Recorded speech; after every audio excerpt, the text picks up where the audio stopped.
Hello ladies and gentlemen, and welcome back to TexasWolfArt. Today we are going to make Pokémon Fossil Pikachu.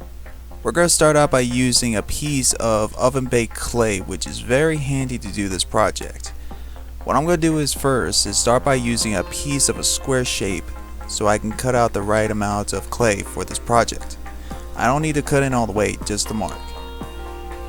Once I have the mark, I start removing the foil and try to get the clay out. And then I start cutting it out.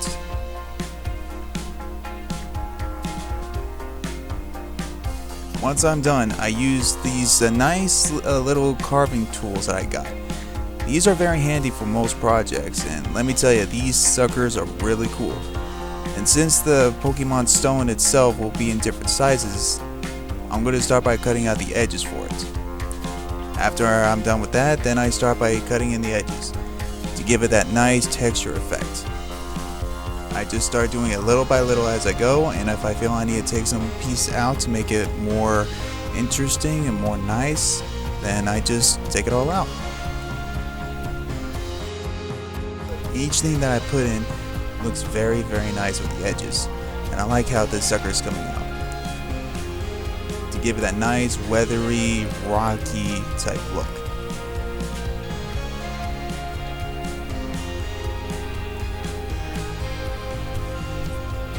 After I'm done with that, the remaining pieces that I got from the corners of the clay, I start by cutting out the piece of the bone itself for this project. And I cut out by doing each side of the Pokémon Fossil. I just cut out a little bit as I go. Once I'm done, I just now put it on the stone itself. I made a few adjustments to make sure that once I have it on there, it stays the way I want it. And I make sure all the edges are nice and perfect. Nice. With the carving tool, I am able to push on both sides of the Pokemon tailbone to give it that nice straight effect. I'm just going to go around little by little and making sure all the sides are straight. Since this is a fossil, I'm going to use the edge of my carving tool to give it that bone effect where it's all connected. And I'm going to use the edge also to make sure it's nice and curved on some parts of the fossils where it's all together.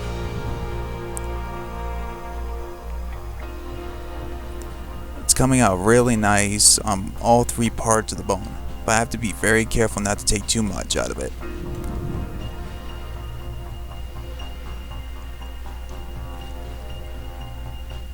With the other part of the carving tool that I have, I'm starting by cutting a little bit deeper so it looks like it's real.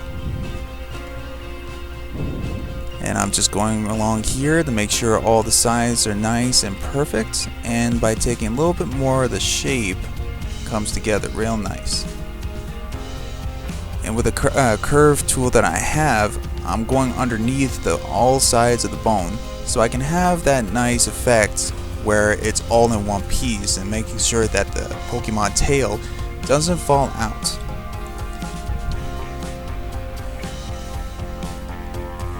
And making sure that all of its texture is there, I'm just going little by little and making sure all of the clay is together as one. And by adding a little extra detail into the bone, it's coming out very nicely because I really like how the texture of this technique that I use, so I can have an illusion of the bone itself looks very real. Just adding a little bit more, then I go. After that, I use the bent curve of my carving tool so I can have a nice texture to the stone. I didn't want it to be flat, so I decided to just give it that nice texture look. I'm just not pressing too hard on it, just a little bit enough where you can actually see it and make it all weathery, rocky, nice stone look.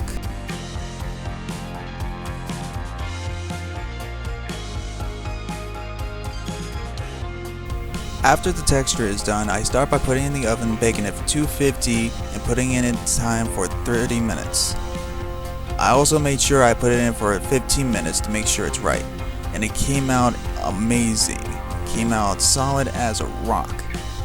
And I really liked how it came out very sturdy, very strong. And now since that is taken care of, now we can start with the painting. Normally when it comes to Fossil, they come in like, black, brown, yellow, maybe sometimes white, but I'm going with the traditional colors of using brown. Just regular dark brown. I am, however, going to leave the skeletal part of the fossil white. It took me a couple of layers to get the stone as the right color, but it came out very, very nice, and I'm happy as it turned out. And after all that work, the Pokemon Fossil Pikachu tail is finally complete.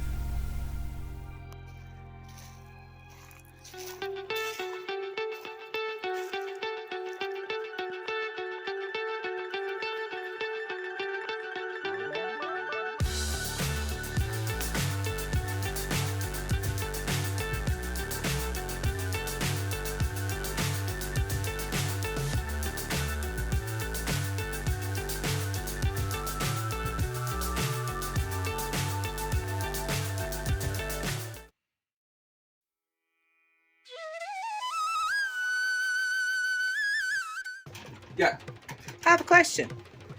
What got you into art? from the time I was little, I guess it was back in 5th grade. From that point, it was drawing my favorite Marvel characters, Spider-Man, Hulk, and then there was the Turbo Man from Jingle All the Way. But from elementary through high school, everyone, including teachers, are saying you got a lot of skills. This needs to be shown around the world. You need to do this for a living. And I got nervous because I wasn't sure how well my skills were going to be. So as I was growing up, I was mainly a paleontologist, studying dinosaurs. And then I went to cryptozoology, studying unknown animals. And then it just suddenly got into art, and I fell in love with it, and I just love doing it because it's fun, it's entertaining, and plus what you see in movies, TV shows, games. If you see something, either outfit, weapon, jewelry, you just gotta make it, and it's awesome.